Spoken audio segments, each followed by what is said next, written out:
Terus wa huwa ayil makmum alimun bi sholatihi ayil imami bi musyahadatil makmumi lahu au bi musyahadatihi bi ba'dha sofin ajza'uhu. Syaratnya makmum atau jamaah bagi makmum ketika mengikuti imam, makmum itu kan wajib mengikuti imam ya. Nah, syaratnya itu harus mengetahui pergerakan imam. Musyahadah apa berarti melihat pergerakan imam. Ini kasusnya di dalam masjid.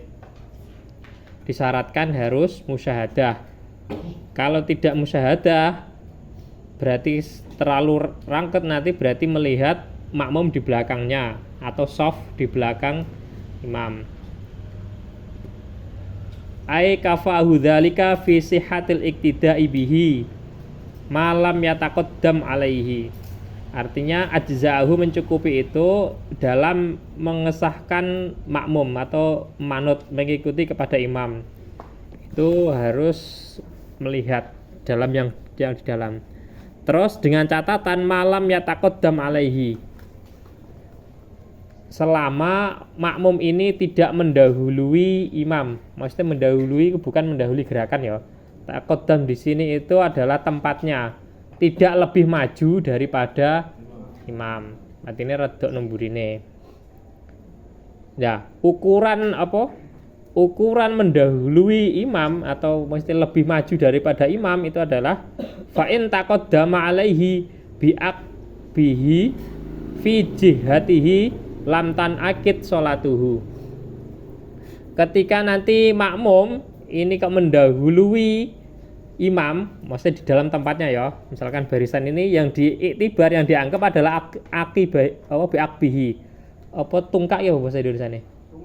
Tumit ya. Berarti tumit belakang itu. Sejajar kok sampean apa jenenge mendahului tumitnya lebih depan, tumitnya sampean sama tumitnya imam nanti tidak sah sholatnya. Tapi ini jarang terlaku. Karena untuk Indonesia ya paling mesti biasa imam mesti ditiling ngarep. Jadi ini nggak mungkin balap imamnya. Nah kasusnya ini biasanya itu yang sering ada itu mungkin di Ka'bah. Ketika sholat di Ka'bah itu kan muter kan? Karena Ka'bah di tengah, sholatnya kan muter. Nah itu akan ada kemungkinan nanti yang sebelah kono itu ya makmum yang pojokan yang itu nanti ada kemungkinan mendahului imam. Kalau kasusnya Indonesia ya enggak, karena Indonesia rata-rata makmumnya kan memburi kabeh, jarang yang ada di depan. Maksudnya sejajar itu jarang. Tapi kalau memang sejajar tidak apa-apa, hukumnya hanya makruh saja. Ini nanti di belakangnya adanya. Misal kalau kemajuan daripada imam luwih maju nanti tidak sah lam tan akid sholatuhu. Terus wala tadurru musawatuhu li imamihi. Nah ini kasusnya. Wala yadurru berarti kan tidak berbahaya, tidak madorot. Musawah itu berarti sejajar, podo dengan imamnya. Itu enggak apa-apa. Hanya makruh saja. Wa indabu takhallufuhu an imamihi qalilan. Terus disunahkan, kesunahannya itu takhalluf, berarti rada mundur saitik dari imamnya, qalilan. Jadi ini ada jedanya enggak sejajar tapi ana mundure saitik. Kesunatannya seperti itu. Wala yadurru bihadzat takhallufi munfaridan anis saffi. Terus nanti ini? Ketika nanti rodok mundur dari imamnya, gak sejajar karo imam, nanti tidak dianggap sholat sendiri atau tidak dianggap munfaridan anis shaf, terpisah dari shaf. Hatta la yahuzu, juzu atau la yahuzu? Hak ya. Ya juzu. Gak yahuza itu. Ya juzu. Dibuka ikut titik itu bukan yajuzu itu yahuzu, haza yahuzu, titiknya disilang itu. Hatta la yahuza fadilatal jamaah, sehingga kalau yajuzu kan maknanya boleh, menang. Kalau yahuzu itu mendapat, merkoleh, sehingga nanti tidak mendapat fadilah jamaah. Yes.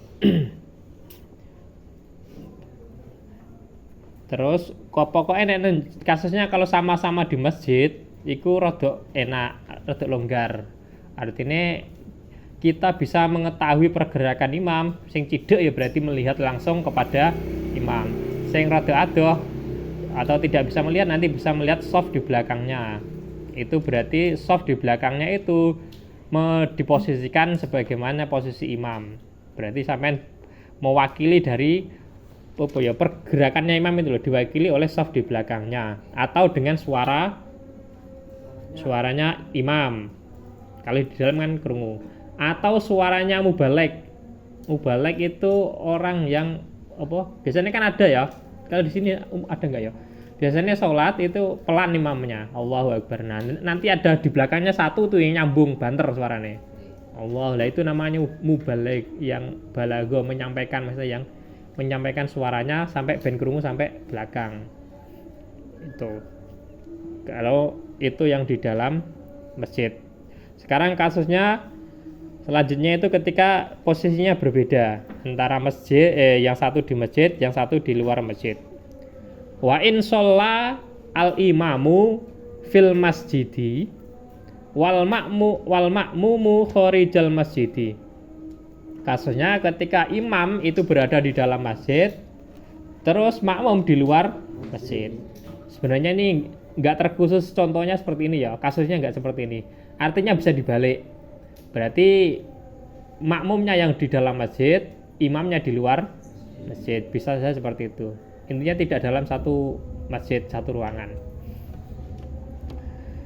Hala kaunihi qoriban minhu. Terus posisinya makmum itu dekat dengan imam.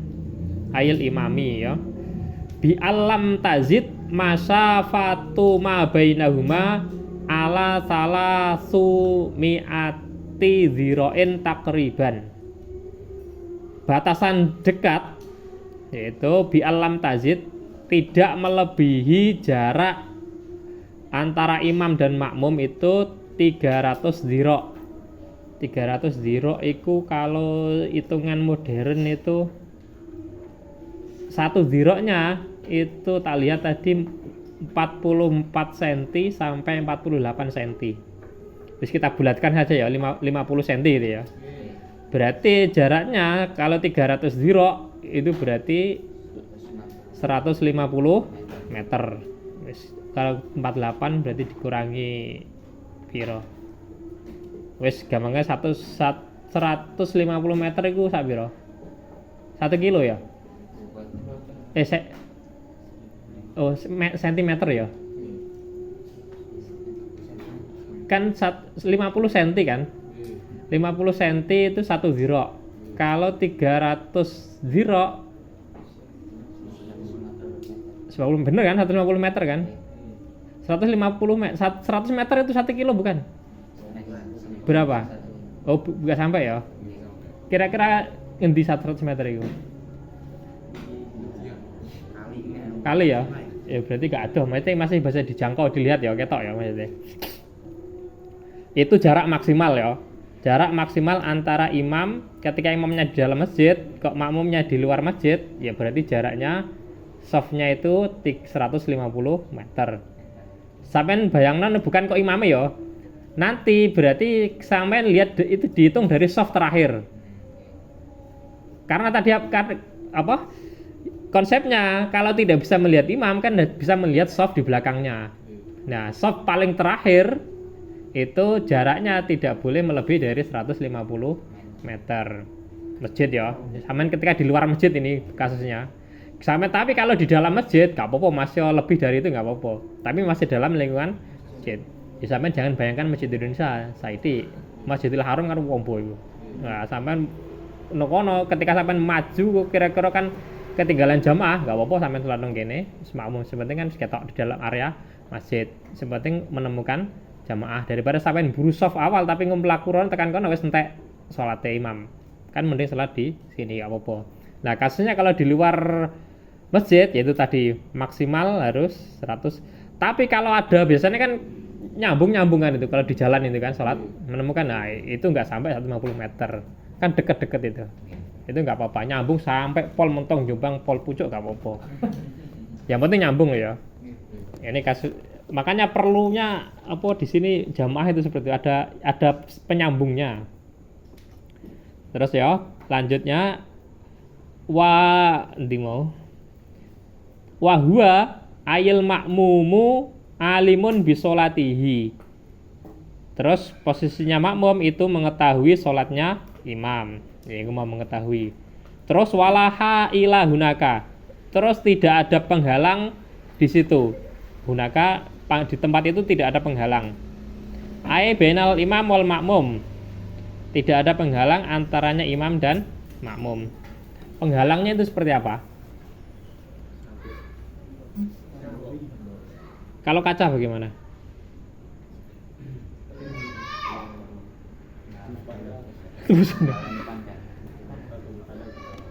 Enggak, kalau penghalang itu yang penting menghalangi orang lewat itu loh. Pokoknya sampai gak iso lewat itu dinamakan penghalang. Misalkan pintu ditutup berarti kan gak iso lewat. Atau misalkan kaca, walaupun kaca ketok tapi kita gak bisa lewat, itu dianggap terpisah. Karena konsepnya jamaah, kan jamaah ya jamaah itu kan berkumpul. Nah ketika kumpul itu makanya harus dianggap satu tempat. Kalau satu tempat berarti itu harus ada penghubung antara makmum dengan imam. Biasanya disebut dengan robit, pernah dengar ya? Oh belum? Robit yaitu penyambung. Misalkan biasanya kan masjid ya, sampai sholat di dalam. Terus kalau masjid itu ditutup semua rapat, makmum yang di belakang itu enggak, artinya tidak sambung dengan yang di masjid, itu tidak sah yang di belakang itu, yang di luar masjid. Harus ada satu pintu, minimal satu pintu dibuka, ada orang satu di situ berdiri. Dan satu ini berarti posisinya sebagai pengganti daripada imam yang di depan. Minimal satu orang, maksudnya untuk mengesahkan sholat yang di belakangnya. Berarti yang di belakang, yang di luar itu nanti ikutnya ini makmum ini sebagai pengganti daripada imam. Karena syaratnya makmum harus mengetahui pergerakan imam. Terus harus jamaah itu berarti satu tempat. Kalau tertutup semua rapat, berarti itu sudah beda ruangan, beda tempat loh. Dihukumi beda, tidak jamaah lagi. Makanya harus ada robit, ada penghubung gitu loh, antara makmum dengan imam. Biasanya ya kadang orang desa itu nggak ngerti. Rata-rata kadang biasanya kalau masjidnya AC biasanya itu yang repot. AC kan ditutup semua kan. Walaupun terbuka kacanya tapi tidak ada yang dibuka, itu nggak bisa. Kalau yang di luar, kalau kasusnya di dalam masjid nggak apa-apa. Tapi yang di luar masjid nanti tidak sah salatnya. Harus ada yang dibuka lawangnya maksudnya. Dan hail pokoknya yang penting wong iso lewat, tidak sampai melompat, tidak sampai ya biasa lah iso lewat, nggak sampai melewati itu sempit gitu. Artinya sedang dileboni wong lah, dihukumi nyambung. Dan ini tidak harus yang lurus ya, masih tidak harus yang ruangan lurus. Nanti boleh yang di tingkat misalkan, itu tetap boleh. Tapi selama ada jalan sing mudun, maksudnya ketok digedelok ngisor loh. Misalkan sampai sholat di tangga contohnya ya, ki menggok tangganya sing lurus sekali tok maksudnya. Biasanya kalau di masjid kan ada tangganya itu, artinya ada penghubung. Ya kalau di dalam masjid nggak apa-apa, bengkok itu muter nggak apa-apa. Yang tidak boleh itu yang di luar leren muter sih. Misalkan robite muter ini nggak boleh. Kalau terpaksa muter ke sini, di sini harus ada orang nyagi ke sini, seret-seret sini, nggak apa-apa, karena nanti nyambung ke sini. Tapi kalau di sini tok, terus di sini tertutup semua, nggak iso. Harus ada penyambungnya gitu loh maksudnya. Paham ya? Ini kasusnya robit atau penyambung. Karena syaratnya itu harus mengetahui pergerakannya imam, dan mengetahui pergerakannya imam itu harus dengan mau melihat soft di belakangnya atau suara. Nah, terus kita muncul kasus kembali. Sekarang ada speaker. Speaker itu apakah bisa mewakili dari suaranya imam apa tidak? Bisa. Karena kalau suara speaker sekarang kan jauh, radiusnya berkilo-kilo loh. Nah, terus kita benturkan kembali dalam kasus Jumat. Ketika sholat Jumat, dalam kitab-kitab yang dahulu, wajib mendatangi Jumat itu ketika mendengar suara azan. Ya kan, mendengarkan suara azan. Lah kalau kita pakai kasus itu, kalau kita terapkan ke sekarang, yo desa satu dengan desa yang lain itu sepikir kan gede-gede sekarang, nggak cukup satu kan, berapa itu saling serang kan di sana dengan sini, berarti wajib mendatangi semuanya. Satu cukup. Lah ya makanya kan syaratnya wajib Jumat itu kan karena mendengarkan adzan. Nah, itu dulu asumsinya itu kan pakai menara ya, manaroh itu loh. Nah, menara zaman dulu itu ya fungsinya itu wonge ketika mau adzan iku menek sih, kangelan menek. Munggah ke atas dan adzan bengok.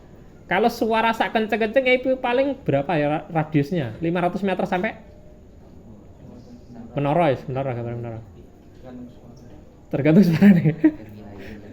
Ya paling kan sekitar itulah 1 kilo lah. 1 kilo abot wis yo.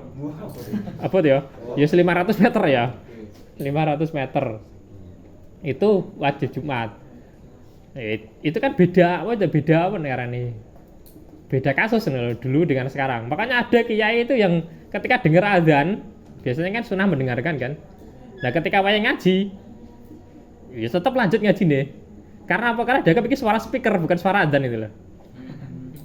Ya kan, karena paling kalau di suara normal manusia itu kan nggak sampai itu loh. Ya, makanya kan repotnya di situ.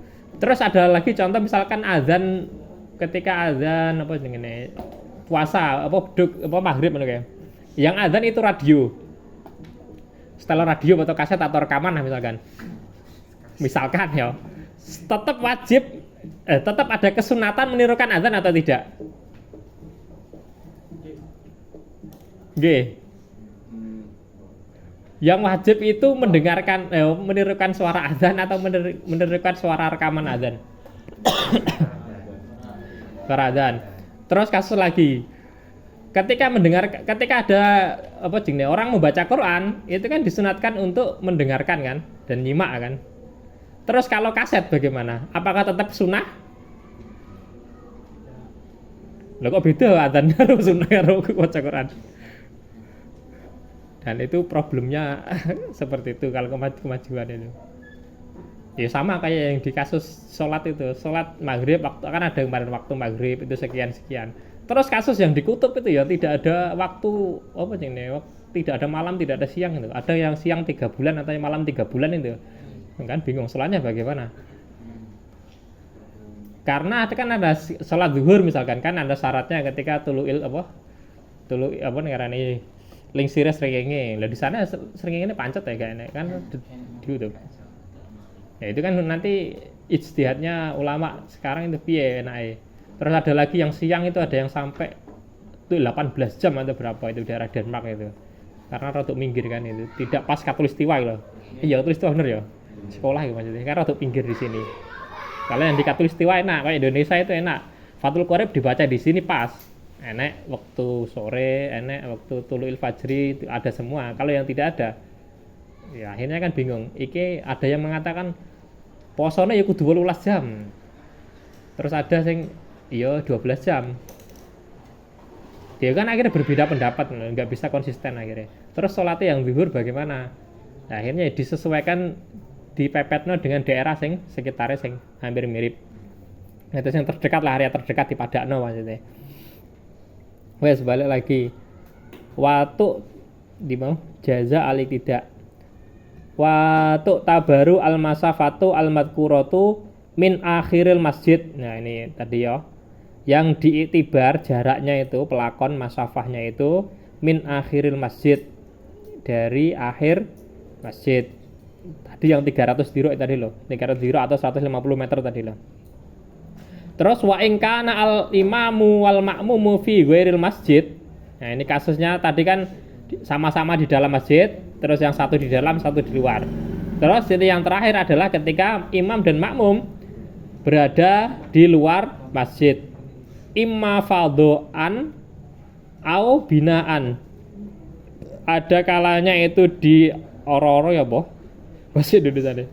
Di tanah lapang ya, gampangan lapangan lah ya, oro-oro, tidak ada pohon-pohon ini maksudnya tanah los. ada kalanya bina berarti bangunan. Maka syaratnya fasartu alla yazida ma bainahuma ala salasumi'ati zira'in. Maka jaraknya tidak melebihi dari 300 zira'. Iki mau padha 150 meter. Karena sama-sama di luar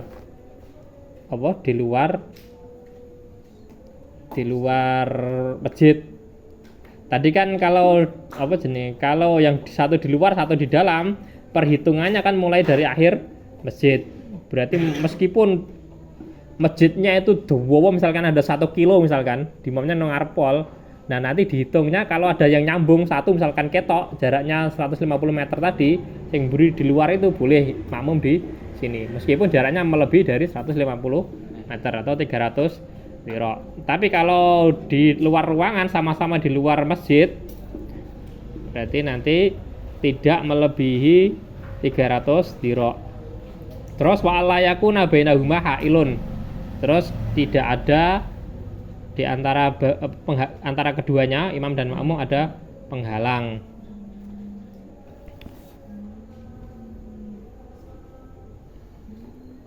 Wis yo, enek pertanyaan tak langsung ya.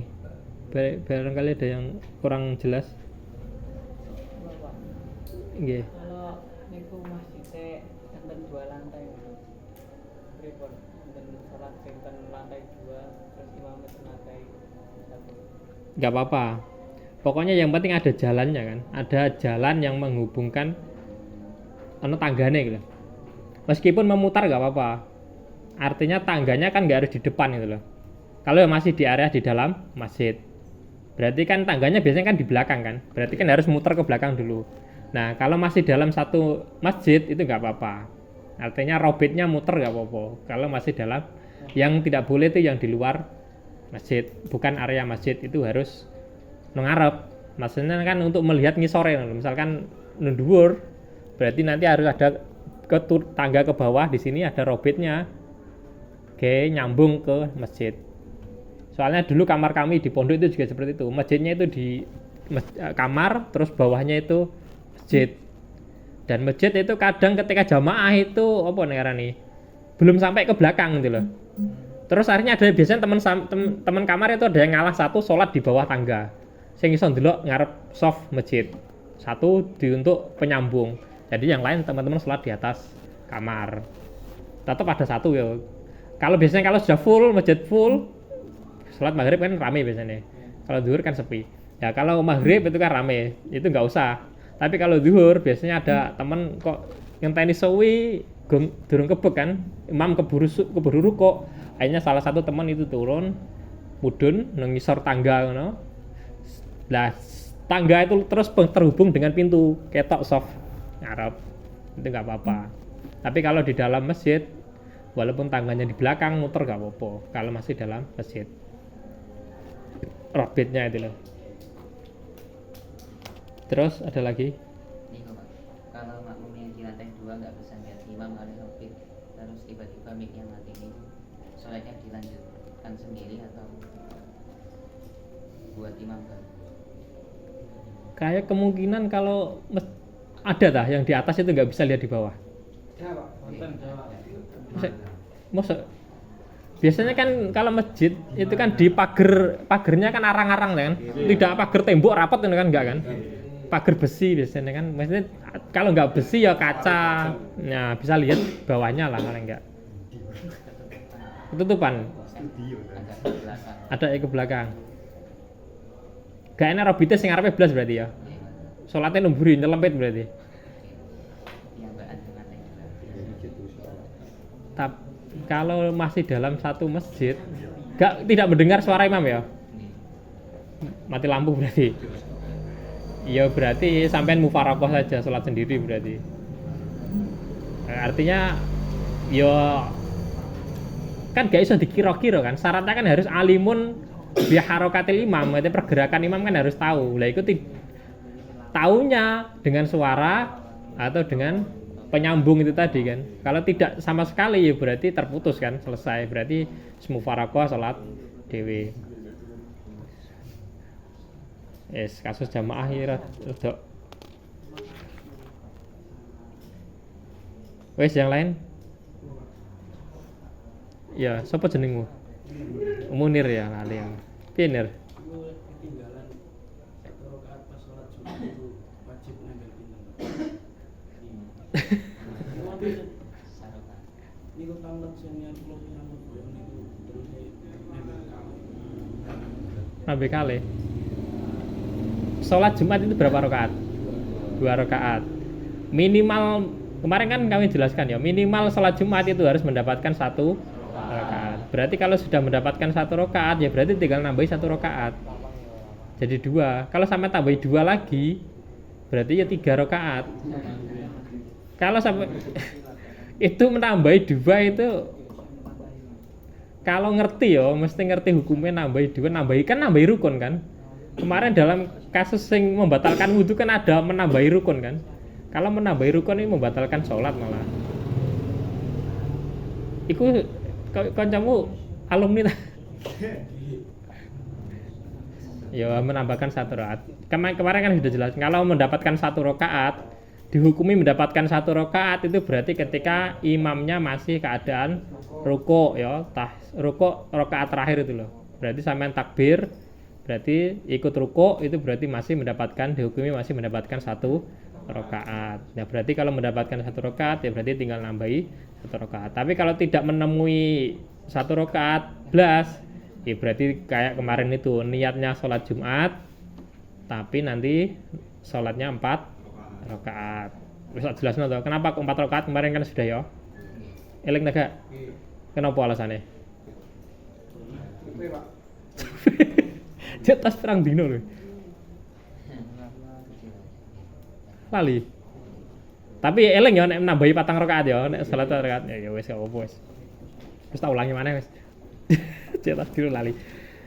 Kemarin apa jenenge? Kalau kasusnya ada yang lupa rukun, eling ya, yang ditinggalkan rukun itu kan harus mengulangi rukun yang ditinggalkan. Nah, berarti kasus Jumat itu tadi, kenapa kok niatnya Jumat?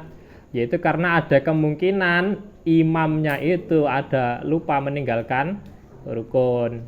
Sehingga kalau imamnya lupa meninggalkan rukun, imam kan wajib mengulangi rukun yang ditinggalkan. Nah, itu biasanya otomatis kan satu rakaat lagi gitu loh. Misalkan yang ditinggalkan Fatihah atau enggak mungkin katanya Fatihah. Ya sapa lah. Pokoknya yang ditinggalkan misalkan sujud rakaat yang pertama kan iso ae. Nah, kan kembali lagi kan. Berarti kan nanti menemukan imam kan baleni 1 rakaat sehingga sampean tidak harus menambahi 4 rakaat tapi cukup menambahi 1 rakaat karena sampai nanti ada kemungkinan mendapatkan 1 rakaatnya imam kalau imamnya pas ya ada ketika meninggalkan rukun. Makanya niatnya niat Jumat walaupun ketika pada kenyataannya imamnya wis bablas selesai berarti sampai nanti 4 rakaat. Wis ngono kae. Wis ada lagi kasus sholat jamaah atau sholat sendiri. Ya nek iso jamaah maksudku aja sholat dhewe. Wong sowan nang kiyaine dhewe rada rawani kok sowan pangeran dhewe kendelmen maksudnya. Kendelen ya.